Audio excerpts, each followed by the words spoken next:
Hello दोस्तों, स्वागत है आप सभी का क्रिप्टो बेस के एक और एपिसोड में और मैं हूं आपका क्रिप्टो बडी। आज का हमारा टॉपिक है वेब 3.0। आप सब ने कभी ना कभी वेब 3.0 का नाम तो सुना ही होगा। वेब 3.0 हमारा फ्यूचर है, तो इस वीडियो को मिस मत करेगा क्योंकि आज हम वेब 3.0 के बारे में डिटेल में बात करने वाले हैं।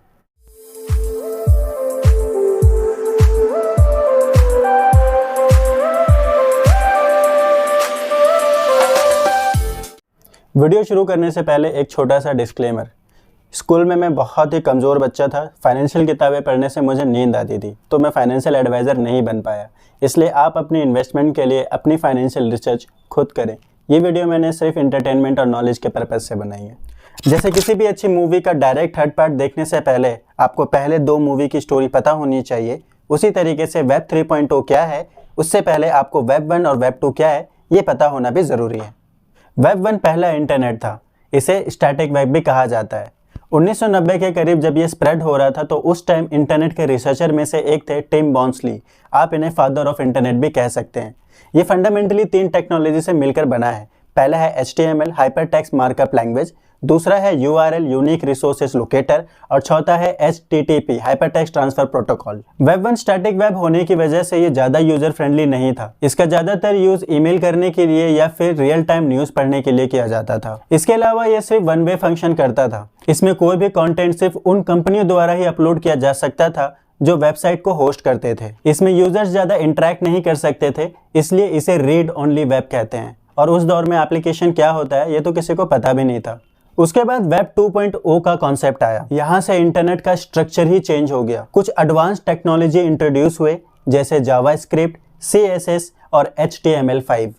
ये टेक्नोलॉजी एडवांस थे और इंटरैक्टिव थे।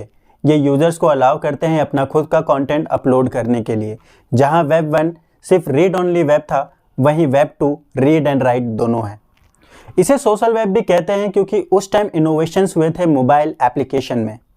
इस वेब 2.0 के एनवायरनमेंट में बहुत सारी कंपनीज ने एप्लीकेशन डेवलप किए जैसे फेसबुक, गूगल, यूट्यूब, ट्विटर, उबर और बहुत सारे ऐसे एप्लीकेशन जो आज भी हम यूज़ कर रहे हैं। इन कंपनीज ने बिलियन ऑफ यूज़र के डेटा को लेवरेज करके ट्रिलियन ऑफ डॉलर जनरेट कर लिए। और इन बड़े टेक जाइंट्स की वजह से हमारे जीने का तरीका ही चेंज हो गया।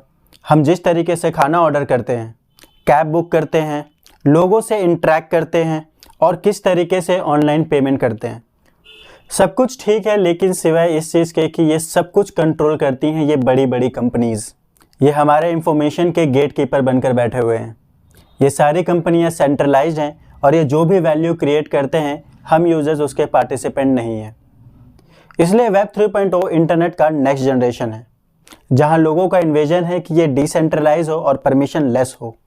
जब ये डिसेंट्रलाइज प्रोटोकॉल पे बन जाएगा तो ना सिर्फ हम इसमें कंटेंट अपलोड कर सकते हैं बल्कि उससे गवर्नेंस भी कर सकते हैं, जहां पर इसमें एबिलिटी होगी कि हम अपना नेटवर्क बना सकेंगे।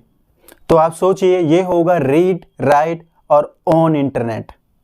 यहाँ पर पहले से ही वेब 3 के लिए कुछ टेक्नोलॉजीज अवेलेबल है, जिसमें सबसे कॉमन ब्लॉकचेन है इथेरियम। इसके अलावा IPFS जैसे डिस्ट्रीब्यूटर भी हैं जो इस नेटवर्क को डिसेंट्रलाइज कर रहे हैं। इसके अलावा हज़ारों डैप्स यानी कि डिसेंट्रलाइज एप्लीकेशन वेब 3 के एनवायरनमेंट में ऑलरेडी बिल्ड हो चुके हैं। हर डैप्स के अपने नेटिव टोकन होते हैं जिन्हें होल्ड करने पे वैल्यू ऐड होती रहती है। इन सब की वजहों से इंटरनेट के ओरिजिनल क्रिएटर टिम बर्नर्स-ली ने वेब 3 को कहा है सेमेंटिक वेब। तो वेब 1 हुआ स्टैटिक वेब, वेब 2 है सोशल वेब और वेब 3 है सेमेंटिक वेब। यहाँ आप इस चार्ट को देख सकते हैं कि इंटरनेट का एवोल्यूशन किस तरीके से हुआ है। अब ये समझने के लिए कि वेब 3.0 में इतना पोटेंशियल क्यों है, ये जानने से पहले हमें ये जानना होगा कि वेब 2.0 आखिर काम कैसे करता है। अभी वेब 2 क्लाइंट सर्वर मॉडल पे काम करता है। जैसे जब भी आप अपने फ़ोन से कुछ सर्च करते हैं या वीडियो देखते हैं, इसके लिए आप रिक्वेस्ट करते हैं एक सेंट्रलाइज सर्वर को, और ये वो सर्वर है जिसे यूजुअली कंपनी कंट्रोल करती है। जब भी आप किसी वेबसाइट पे विजिट करते हैं, इस सर्वर के अंदर वो सारा डेटा होता है जिससे ये सर्वर रन हो सके। कई बार इन सर्वर्स में हमारा ही डेटा होता है। इनफैक्ट सर्वर्स को भी एक सेंट्रलाइज सर्वर कंट्रोल करता है जिसे DNS सर्वर कहते हैं, और यही सर्वर इंटरनेट की बैकबोन है। और इन सर्वर्स को जो कंपनी कंट्रोल करती हैं वो गूगल और क्लाउडफ्लेयर जैसी कंपनी है। यानी वेब 2 इनहेरेंटली सेंट्रलाइज्ड है। जिस वजह से कुछ प्रॉब्लम आती है। जैसे सेंट्रलाइज पॉइंट से देखें तो उनका सर्वर डाउन हो सकता है और कई बार तो ये बहुत ज़्यादा टाइम के लिए हो जाता है और इस टाइम पर आप अपना डेटा एक्सेस नहीं कर सकते। और इन सब के अलावा हैकिंग का खतरा हमेशा बना रहता है।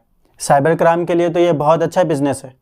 यानी अगर आप अपनी पर्सनल इंफॉर्मेशन अमेज़ॉन में डालते हैं तो आपको अमेज़ॉन पर ट्रस्ट करना पड़ेगा। आप कह सकते हैं कि इंटरनेट ट्रस्ट पर चलता है। इन सब के अलावा परमिशन वेब 2.0 की सबसे बड़ी प्रॉब्लम है। जैसे आप कोई भी सर्वर यूज़ कर रहे हैं, जैसे Facebook, Uber, Instagram, YouTube etcetera etcetera, आप इसलिए कर पा रहे हैं क्योंकि ये आपको यूज़ करने दे रहे हैं। ये जब चाहे आपको बैन कर सकते हैं, वो भी बिना किसी नोटिस के। और यूज़र्स इस बारे में टेक्निकली कुछ नहीं कर सकते क्योंकि हमने इनके कॉन्ट्रैक्ट को अलाउ किया होता है जब हम साइन अप करते हैं। इसलिए वेब3 डिसेंट्रलाइज नेटवर्क ऑफर कर रहा है जहां हम सारे यूजर्स, ऑनर्स और डेवलपर्स बन सके। ये लाइन फैब्रिक वेंचर्स की है। वेब 3.0 एक ऐसे फीचर को एनेबल करता है जहां डिस्ट्रीब्यूटर, यूजर और मशीन थर्ड पार्टी के बिना पेयर टू पेयर नेटवर्क की वजह से डेटा और वैल्यू को एक साथ कनेक्ट करता है। जो मेन डिफरेंस वेब 2 और वेब 3 में है उसमें यह माना जा रहा है कि उसमें सेंट्रलाइज्ड डेटाबेस नहीं होगा। वेब 3 का आर्किटेक्चर डेटाबेस को नोड्स में कन्वर्ट कर डिस्ट्रीब्यूट कर देगा ब्लॉकचेन लेजर में और यह इनहेरेंटली डिसेंट्रलाइज हो जाएगा। यहाँ हर नोड्स का काम होगा नेटवर्क को मेंटेन करना। अगर इनमें से कोई नोड डाउन भी हो जाए तब भी नेटवर्क काम करता रहेगा। अब क्योंकि डेटा ब्लॉकचेन में होगा तो यह क्रिप्टोग्राफिकल सिक्योर होगा और इसे हैक करना ऑलमोस्ट इम्पॉसिबल है। अब ब्लॉकचेन की सिक्योरिटी नेचर की वजह से आपको किसी और पे ट्रस्ट करने की ज़रूरत नहीं है। और सबसे अच्छी चीज़ होगी ये परमिशन लेस होगा।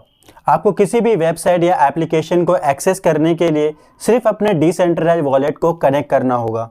कोई KYC की ज़रूरत नहीं पड़ेगी और कोई भी आपके एक्सेस को पुल अप नहीं कर पाएगा सिर्फ इस बिना पे कि जो आप कहना चाहते हैं वो आप कह नहीं सकते। वेब 3.0 के आर्किटेक्चर को और डिटेल में समझने के लिए आप इस पोस्ट को पढ़ सकते हैं, लिंक डिस्क्रिप्शन में है। तो दोस्तों आज के इस वीडियो में बस इतना ही। मिलते हैं हम अगले वीडियो में। प्लीज़ मेरे चैनल को सब्सक्राइब करिए। तब तक के लिए